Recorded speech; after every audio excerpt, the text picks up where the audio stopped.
ፕራክቲካል ድሪም ተከታታዮች እንደተለመደው ዛሬ ቀጣዩን ፓርት ዩኒት 4 ላይ ይዤላችሁ መጥቻለሁ። ያው እያወራን ያለነው ግሬድ 11 ሂስትሪ ቻፕተር 2 ስለ ሜዲቫል ሶሳይቲ፣ በዛሬ የምናየው ስለ ፊውዳሊዝም፣ ማኖሪያሊዝም እንደገና ደግሞ ስለ ኤዱኬሽን በሜዲቫል ሶሳይቲ ጊዜ ስለ እነሱ ነገሮች እናያለን። ይህን ፓርት አንብቤዋለሁ። ሳነባው ምንድነው የተረዳሁት? በተለይ ፊውዳሊዝም የሚለው ፓርት መጻፋችሁ ላይ የሀሳብ ድግግሞሽ አለው። ሶ እንደ ድሯችን ቃል በቃል እያነበብን ሳይሆን ጀስት ጀነራሊ ምን እንደሆነ በአጭሩ ነው ማስረዳችሁ ማለት ነው። እንደተለመደው ሀንዳውቱን ያዘጋጁት ቀጥታ ከመጻፋችሁ ነው። ምንም ነገር የተቆረጠ ሀሳብ የለም፣ አንዳንድ ምስሎች ስለተጨመሩበት እንጂ። ስለዚህ ቀጥታ ወደ የዚህን ፒዲኤፍ ከዚህ ቪዲዮ ስራ አስቀምጥላችኋለሁ። ዳውንሎድ አድርጋችሁ ለራሳችሁ መጠቀም ትችላላችሁ ማለት ነው። ሰው ወደ ሌሰኑ እንሄዳለን እና ስለ ሜዲቫል ሲቲ ጊዜ ሶሳይቲ ስለነበረ ፊውዳሊዝም ነው የሚያወራው ማለት ነው። እና ባጭሩ ግን ፊውዳሊዝም ምን እንደነበረ እኔ ቀደም ብዬ በዚህ ምስል ላስረዳችሁ። ምንድነው የሚለው? Feudalism, a political or a class system that originates post-Roman Empire to help protect people from invading barbarians and Scandinavian Vikings, a system of government in which kings and queens had the most power, followed by nobles, vassals, knights, peasants and serfs. Serfs were owned by the fief or the land. ስለዚህ ፊውዳሊዝም ሲስተም ነው። ዩዥዋሊ ፊውዳሊዝም ምንድን ነው? ሶሻል ሲስተም ነው። ፖለቲካል ኦር ሶሻል ሲስተም ነው። እና ምንድነው ከዚህ በፊት ስለ ሮማን ስናወራ ሮማኖች ልክ የሮማን ኢምፓየር ሲያልቅ ምን ነበር የተፈጠረው? ትዝ ይላችሁ ከነበረ የተለያዩ ባርቤሪያንስ ወይም ደግሞ እነዚህ ዝም ብሎ ኖማድ ላይፍ ይኖሩ የነበሩ ሰዎች እየመጡ የሮማንን ሲቲ አታክ ማድረግ ጀመሩ አይደለ? ህዝቡም በቃ ሲቲው ሊቀጥል አልቻለም። ይሄ የዲሞክራሲ እንደ ሀሳቦች ሊቀጥሉ አልቻሉም። ምክንያቱም ባርቤሪያንሶቹ እየመጡ አታክ ያደርጋሉ፣ የሚፈልጉትን ነገር ይወስዳሉ። ስለዚህ በዚህ ምክንያት ሰው ሲቲዎችን ትቶ ወዴት ነው ሄደው? ወደ ዳር ወዳሉ ወደ ገጠራማ ክልሎች ሄዶ መኖር ነው የጀመረው። እና ያኔ ግን ስቲል ሰው ምን ይፈራል? እነዚህ ቫይኪንጎች መጥተው ንብረቴን ይወስዱብኛል፣ ይገሉብኛል የሚለው ፍራቻ አለ። ስለዚህ ያንን ለመተካት የመጣ ሲስተም ነው ፊውዳሊዝም ማለት ነው። ስለዚህ ፊውዳሊዝም ላይ ምንድነው? እንደዚህ ሃይራርኪ ነው፣ ትሪያንጉላር የሆነ ሃይራርኪ ነው ያለው ማለት ነው። እና ፊውዳሊዝም ላይ ከላይ አዘቶፕ ያለው ኪንጉ ነው። ከዛ በኋላ ኖብሎቹ አሉ። አንደር ዘ ኖብል ቫሳል የምንለው አለ። ከዛ ፔዛንቶች አሉ። ስለዚህ ምንድን ናቸው ብለን ስናይ በአጭሩ እነዚህ ይሄ ሃይራርኪ ምንድነው ብለን ካየን ከላይ ያለው ኪንጉ ያው ንጉሱ ነው ማለት ነው። እና ሞር ፓወርፉሉ ንጉሱ ነው። ስለዚህ አንድ አካባቢ ላይ ያለው ንጉሱ ከሁሉም በላይ ፓወር አለው። ቀጣይ ምንድን ናቸው? ዘ ኖብልስ የምንላቸው ናቸው። ኖብሎቹ ማለት መኳንንቶቹ ወይም ደግሞ ሎርዶቹ ናቸው። እነዚህ ኖብል ያው በፊውዳል ሲስተም ላይ ማወቅ ያለባችሁ ነገር በሄሪዲተሪ ነው። አንድ ሰው ኪንግ የሚሆነው አባቱ ኪንግ ከሆነ ነው፣ ወይም ደግሞ የኪንግ ቤተሰብ ውስጥ ከሆነ ነው። ኖብሎችም ልክ እንደዚህ የኖብል ዘር የሚባሉ አሉ፣ የመኳንንት ዘሮች አሉ። እነሱ አባትሽ መኮንን ሆኖ ከነበረ አንተ ኖብል ነህ ማለት ነው። ቀጣይ ቫስል ኤንድ ናይትስ የምንላቸው አሉ። ናይት ኩድ ቢ ኦልሶ ኤ ሎርድ ኦር ዋዝ ኦፍን ኖብል ብለድ። እና ናይት ምንድን ነው? ካቫሪዎች ናቸው። ካቫሪ ስንል የናይት የሚባሉት የጦር ተዋጊዎች ሆነው በፈረስ ላይ የሚዋጉ ካቫሪዎች ናይትስ ይባላሉ ማለት ነው። ለምሳሌ እዚህ ምስል ላይ ባሳያችሁ ቲፒካል የናይት ምሳሌ ነው ማለት ነው። ስለዚህ ናይት የሚባሉት ልክ እንደዚህ ፈረስ ላይ ሆነው የሚዋጉ ናቸው። እና እነዚህ ናይቶች ቀጣይ ሃይራርኪ ውስጥ ያሉት ናቸው። ቫሳልስ የሚባሉት ደግሞ ማኑር ማናጀርስ ናቸው። መጨረሻ ላይ ያሉት ደግሞ ፔዛንት ወይም ደግሞ ተራ ገበሬዎች፣ ከዛ ደግሞ ሰርፍስ አሉ ማለት ነው። ፔዛንት፣ ተራ ገበሬዎችና ሰርፍስ ምንድን ነው ልዩነታቸው የሚለውን እኔ ፔዛንት ማለት ኖርማል መሬት ያለው መሬቱ ላይ አርሶ ያረሰው ምርት ለራሱም የሚወስድ እንዲሁም ደግሞ በግብር መልክ ከሱ በላይ ላሉት የሚሰጥ ነው ፔዛንት የሚባል። ሰርፍ ግን የሚባሉት ከመሬቱ ጋር አታችድ የሆኑ ሰዎች ናቸው። ማለትም አሁን ለምሳሌ የሆነ መሬት ቢኖር እዛ መሬት ላይ ያርሳሉ። ያረሱትን ምርት ላለቃቸው ለሎርዱ ይሰጣሉ። ከዛ መሬትም ለመሄድ ከፈለጉ ወደ ሌላ ቦታ ለመሄድ ከፈለጉ የግዴታ የሎርዱን ፍቃድ ማግኘት አለባቸው። ስለዚህ ሰርፎች ማለት ከመሬቱ ጋር አብረው አታችድ የሆኑ ሰዎች ናቸው። ለምሳሌ ሎርዱ የመሬቱ ባለቤት መሸጥ ቢፈልግ መሬቱን አብረው ነው የሚሸጡት። ለአዲሱ ሎርድ መሬቱን ሲገዛ እነዚህንም አገልጋዮች አብሮ ነው የሚገዛቸውና ሰርፎች በጣም ዘለወስት የሚባል ክላስ ይሄ ነው። አስባችሁታል? ከአንድ ቦታ እዛ ቦታ ታርሳላችሁ፣ እዛ ቦታ ትሰራላችሁ፣ የምርታችሁን ለሎርዱ ትሰጡታላችሁ። ከዛም በተጨማሪ ከዛ ቦታ ለመንቀሳቀስ እንኳን ብትፈልጉ የሱን ፍቃድ ማግኘት አለባችሁ። ሶ ዘለወስት የሚባሉት ሰርፍ ናቸው። ከፔዛንቶች ወይም ደግሞ ከኖርማል ገበሬዎች ሁላ ያነሰ ስታተስ ነው ያላቸው። ከነሱ በላይ ግን ማን አለ? ቀደም እንዳወራ ነው ናይት እና ቫሳልስ የሚባሉ አሉ። እነዚህ ልዩነታቸው ምንድነው ብለን ካወራን ዋናው ልዩነት ቫሳል ማለት ቫሳል ኤንድ ናይትስ ኦልሞስት ኖብል ናቸው which means ኢኳል ራይት ነው ያላቸው። ልክ እንደ ፔዛንት እና እንደ ሰርፍ የተገዥነት አይደሉም፣ እኩል ናቸው ግን ይለያያሉ። አሁን ናይትስ የሚባሉት በጦርነት በሚሊተሪ የሚያገለግሉ ናቸው።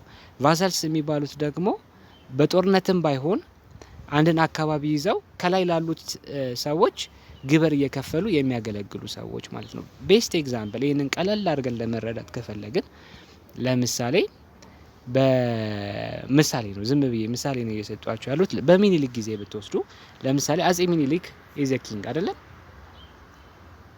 አጼ ሚኒሊክ ኪንግ ነው። የራሱ ዋና ሴንተር ላይ ሆኖ ያለ ንጉስ ነው። በሀገሪቷን እኔ ነኝ የምመራው የሚል ንጉስ ነው። ግን እንደ ኢትዮጵያ ባሉ ሀገራቶች በተለያዩ ቦታዎች ላይ ምን አሉ? ኖብሎች አሉ፣ የጦር እንደዚህ ፊት አውራሪ እንደምንላቸው ማለት ነው። እነዚህ ሰዎች ለኪንጉ ምን ይጠቅሙታል? ሚሊተሪ ይሰጡታል። ምክንያቱም የሆነ ጦርነት ቢመጣ ኪንጉ ብቻውን ሄዶ አይደለም የሚዋጋው፣ ኖብሎቹን ይጠራል። ስለዚህ ኖብሎቹ በየቦታው የራሳቸው ግዛት ይዘው የድሮ ጊዜ መኳንንት ባላባቶች የሚባሉት ማለት የራሳቸው መሬት ይዘው እዛ መሬት ላይ ደግሞ ንጉሱ ሲጠራቸው ሄደው የማገልገል ግዴታ አለባቸው። ያን ስለዚህ ለንጉሱ ያገለግሉታል በሚሊተሪ ሰርቪስ። ንጉሱ ደግሞ እነሱን ፕሮቴክት ያደርጋቸዋል ማለት ነው። ፍቃድ ሰጥቷቸው መሬት ሰጥቷቸው እዛ ቦታ ላይ ባላባት ሆነው ይኖራሉ ማለት ነው። ኖብሎቹ ግን ተዋጉ። አሁንም ኖብሎቹ አሁን ንጉሱ ኑ ተዋጉ ቢላቸው ብቻቸውን ሄደው መዋጋት አይችሉም። ከስራቸው ምን ያስፈልጋቸዋል? ቫሳልስ ኤንድ ናይት ያስፈልጓቸዋል። ማለትም አሁን ለምሳሌ አንድ አካባቢ ላይ ያለ የባላባት ለምሳሌ አዲስ አበባን የያዘ አንድ ባላባት ቢኖር ወይም ሎርድ ቢኖር ተዋጋ ስትለው ብቻውን ሄዷል ለሚዋጋው። ከስሩ ምኖች ይኖሩታል? ናይቶች ይኖሩ፣ የጦር መኳንንቶች ይኖሩታል። እንዲሁም ደግሞ ቫሳልስ ይኖሩታል። እና የጦር መኳንንቶቹን ደግሞ እሱ ሊዋጋ ሲል እንዲዋጉለት ምን ማድረግ አለበት? መሬት ይሰጣቸዋል ለናይቶቹ። ስለዚህ ለነሱ እንደ ፊፍስ የምንለው ያው መሬት የሚሰጠው አይደለ? እሱን ይሰጣቸዋል ማለት ነው ናይቶቹ። ስለዚህ ናይቶቹ ለኖብሎቹ ያግዛሉ፣ ምክንያቱም እሱ በሰጣቸው መሬት ላይ ስለሚሰሩ። ስለዚህ ባጭሩ በመሬት ነው ይሄው ኪንጉ ለኖብሎቹ መሬት ይሰጣቸዋል። ኖብሎቹ ደግሞ ለቫሳሎቹ ወይም ለናይቶቹ መሬት ይሰጣሉ። ናይቶቹ ደግሞ ለፔዛንቶቹ መሬት ይሰጣሉ። መጨረሻ ላይ ይህንን አርሳችሁ የምታገኙትን ለኔ ያስረክቡ ብለው ናይቶቹ ቫሳሎቹ ደግሞ መሬት ይሰጣሉ። ፔዛንቶቹ አርሰው መጨረሻ ላይ ያሉት በቃ አብዛኞቹ ሰዎችም ፔዛንቶች ናቸው። እነዚህ ሰዎች ያላቸውን ምርት ለቫሳል አሳልፈው ይሰጣሉ ማለት ነው። እና የስልጣን ብቻ ሳይሆን የመሬት ርክክብም አለው ማለት ነው። ኪንጉ ለኖብሉ ይሰጣል፣ ከዛ ኖብሉ ደግሞ ለቫሳል ይሰጣል። ቫሳል ወይም ናይቶቹ ደግሞ ለፔዛንት ይሰጣሉ። ኢን ሪተርን ምን ያገኛሉ? ፔዛንቶቹ የሚያገለግሉት ናይት ወይም ደግሞ የሚያገለግሉት ቫሳል ለነሱ ፕሮቴክሽን ይሰጣቸዋል፣ ሴፍቲ ይሰጣቸዋል።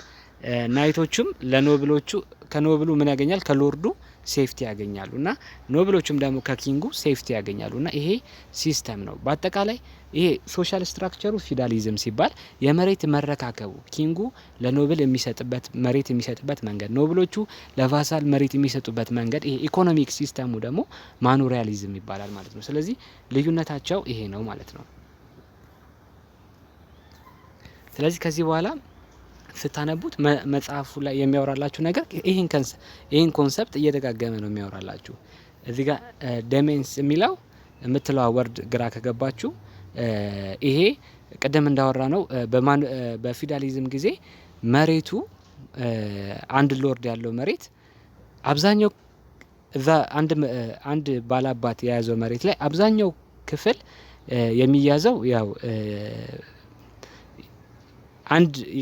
አንድ መሬት ላይ ሎርዱ አብዛኛውን የመሬቱ ክፍል ለሎርዱ ነው ተሰርቶ የሚሰጠው። ይሄ አብዛኛው ክፍል የመሬቱ አብዛኛው ክፍል ለሎርዱ አገልግሎት የሚለው ክፍል ነው። ይሄ እዚህ ጋር የምታዩት ደመንስ የሚለው ቃል ማለት ነው። ሌላኛው ደግሞ የተወሰነች ፖርሽኑ ደግሞ እንደዚህ መጽሐፋችሁ ላይ እንደተገለጸው ለፔዛንቶቹ ወይም ለሰርፎቹ ያገለግላል ማለት ነው። ስለዚህ አብዛኛውን ከተሰጣቸው ሎርዱ ካለው መሬት ላይ አብዛኛውን አርሰው ለሎርዱ ያስገባሉ። የተቀረችዋን ትንሿን ደግሞ ለራሳቸው አገልግሎት ይጠቀሙበታል ማለት ነው። ስለዚህ እንዳወራናቸው እዚህ ጋር ምስሉ ላይ የምታዩት ሰርፎች ናቸው። ሰርፎች ማለት ከመሬቱ ጋር አብረው አታችድ የሆኑ ሰዎች ናቸው። ዘ ሎስት የሚባል ክላስ ያሉት እነሱ ናቸው። እዚህ ጋር ያወራነው ናይት ናቸው። ሚሊተሪ ሰርቪስ ነው የሚሰጡት ለሎርዶቹ። መሬት ይሰጣቸዋል ኢን ሪተርን። ስለሱም አውርተናል። ቫሳሌጅ ሲስተምም ደግሞ አሁን ያወራሁት ነው። ምንድነው የሚለው? አንደር ሚሊተሪ ፊውዳሊዝም ዘ ቫሳሌጅ ሲስተም አፒርድ። ቫሳሌጅ ዋዝ ኤ ባይንዲንግ አግሪመንት ቢትዊን the king and the lord, where the locals were the vassals were obliged to render their lord with military service. ስለዚህ ቫሳሌጅ ሲስተም ከናይቶች ሲስተም ጋር ኦልሞስት ተመሳሳይ ነው። ንጉሱ ለቫሳሌጆቹ መሬት ይሰጣቸዋል። እነሱ ደግሞ ኢን ሪተርን ንጉሱ ጦርነት በሚያጋጥመው ጊዜ ሄደው ይዋጉለታል ማለት ነው። እና ይሄም ግልጽ ነው። ስለዚህ ማኖሪያሊዝም ያልኳችሁ ቀደም ይሄ ፊውዳሊዝም የምንለው የሶሻል ስትራክቸሩ ነው። ማኖሪያሊዝም ደግሞ ኢኮኖሚክ ፓርቱ ነው which means የመሬት ርክክቡን የሚገልጽ ነው ማለት ነው። ልዩነቱ ያ ነው እንጂ ሞስት ፓርቱ ተደጋጋሚ ነው። ከዛ መጽሐፋችሁ የሚያወራው ስለ ራይዝ ኤንድ ኦፍ ትሬድ ኤንድ ታውንስ እንዴት ከማኖሪያሊዝም ወጥተው ወደ ከተማ መመስረት እንደተጀመረ ምን ይላል? during the 11th century manorial system declined in western Europe with the revival of trade in towns. ንግድ በተጀመረ ጊዜ የእቃዎች ልውውጥ ሲጀመር ሰዎች ይሄ ከማኖሪያሊዝም መሬት ላይ አርሶ ከመኖር ይልቅ ወደ ከተማ ወደ መመስረት ሄዱ ማለት ነው። ስለዚህ most peoples moved to towns in search of jobs. ስራ ለመፈለግ ሲሉ ወደ ከተማ ይሄዳሉ። በዚህ ምክንያት ከተማ ላይ የተለያዩ አይነት የስራ ባለሙያዎች መጡ፣ እንደ ሹሜከርስ፣ ቤከርስ፣ ቡቸርስ፣ ካርፔንተርስ። ስለዚህ ከተማው እየተስፋፋ መጣ ማለት ነው። ስለዚህ ራይዝ ኦፍ ትሬድ ኤንድ ታውንስ የሚለው የመጽሐፋችሁ ክፍል እንዴት ከተማ ሊመሰረት እንደቻለ ነው የሚገልጸው። ሲምፕል የሆነ ኮንሰፕት ነው። ሌላኛው ሜዲቫል ካልቸር አርት ታውንስ ላይፍ ኢንካሬጅድ ግሬተር ኢንተረስት ኢን አርት ኤንድ ለርኒንግ። ያው ሰዎች አንድ አካባቢ ተሰብስበው ሲኖሩ ያው አዲስ ነገር ስለሚፈልጉ አርት ይፈጥራሉ፣ አዳዲስ ህንጻዎችን መስራት ይጀምራሉ። ስለዚህ ይሄ ምንድነው የታውኖች መመስረት ለአርት መመስረት ምክንያት ሆነ ማለት ነው። ስለዚህ የተለያዩ ቢልዲንግ ኦፍ ካቴድራልስ ኤንድ ግሮዝ ኦፍ ዩኒቨርሲቲዎች መመስረት ጀመሩ፣ ካቴድራሎች ቤተክርስቲያኖች መሰራት ጀመሩ ማለት ነው። በዛ ጊዜ ይሰሩ የነበሩ ካቴድራሎች መጽሐፋችሁ ላይ እንደሚያሳየው ሁለት አይነት ስታይል ነበራቸው። አንደኛው ሮማንስኪው የሚባልና ሁለተኛው ደግሞ ጎቲክ የሚባል ስታይል ያላቸው ናቸው። ሶ ቤዚክ ልዩነቱ ምንድነው? ሮማንስኪው የሚባሉት ራውንድድ የሆኑ ክብ የሆነ ነገር ያላቸውና መስኮቶቻቸው ደግሞ በጣም አነስ ያሉ ናቸው። አሁን እዚህ ጋር የምታዩት ለምሳሌ ይሄ ሮማንስኪው የሚባል የቤተክርስቲያን አሰራር ወይም ደግሞ የዲዛይን ሲስተም ነውና ሞር ኢንፍሉዌንሱን ያገኘው ከሮማኖች ነው። ድሮ በሮማን ኤምፓየር ጊዜ የነበረውን አሰራር ላይ መሰረት ያደረገ ነው። ከዛ በኋላ ግን አዲስ ደግሞ የመጣው ምንድነው? ጎቲክ የሚባለው ደግሞ ሞር ሀይት ያለው ዊንዶዎቹን በጣም ተለቅ ያሉ። ስለዚህ ብቻ እንደዚህ አይነት ዲዛይኖችን በመጠቀም የተለያዩ ካቴድራሎችን የተለያዩ የሃይማኖት ተቋማቶችን ይሰሩ ነበር ነው የሚላችሁ። ከዛ ስለ ኤዱኬሽን ነው የሚያወራው። ስለዚህ ኤዱኬሽን ላይ ደግሞ በሜዲቫል ፔሪየድ ጊዜ ወሳኝ የሆነውን የኤዱኬሽን ሮል ስትጫወት የነበረችው ማነች? ቤተክርስቲያን ነች። ስለዚህ ከ400 እስከ 1500 በነበረው ጊዜ ውስጥ ፎርማል ኤዱኬሽን ነበረ በኢሮፕ ውስጥ እና ቸርች ነበረች፣ ቤተክርስቲያን ነበረች ትልቁን ሮል እየተጫወተች የነበረው እና የሚሰጧቸው ትምህርት ሁለት አይነት ነበሩ ማለት ነው። ትሪቪየም እና ኳድሪቪየም የሚባሉ አይነት ነበሩ። ትሪቪየም የሚባለው ምን ያካትታል ይላል እዚሁ መጽሐፋችሁ ላይ ሎጂክ፣ ግራመር፣ ሪዮቲክ ሲባል ኮሚኒኬሽን የኮሚኒኬሽን ስኪልን የጨመረ ነው። ኳድሪቪየም ደግሞ አርቲሜቲክ፣ ሚውዚክ፣ ጂኦሜትሪ፣ አስትሮኖሚን የያዘ ትምህርቶችን ይማሩ ነበር ማለት ነው እና ከዛ በኋላ ዩኒቨርሲቲዎች እንደተቋቋሙ መጀመሪያ ላይ ዩኒቨርሲቲ ሲቋቋሙ እንደ ህንጻዎች ምናምን ሳይሆኑ ሲምፕሊ እንደ ኮርፖሬሽን እንደ ድርጅት ሆኖ ነበር የተቋቋመውና ስለዚህ ነው መጽሐፋችሁ የሚያወራው ለየት ያለ ብዙም ለየት ያለ ኮንሰፕት የለውም እንዳወራዋችሁ ነው ሶ ዲቴል ብታነቡት አሁን ያወራሁትን ኮንሰፕት ነው የምታገኙት ማለት ነው ጥያቄ ካላችሁ ኮሜንት ላይ ጻፉልኝ ቀጣይ ፓርት በቅርቡ ለቃለሁ ሜክ ሹር ቱ ሰብስክራይብ አመሰግናለሁ ባይ ባይ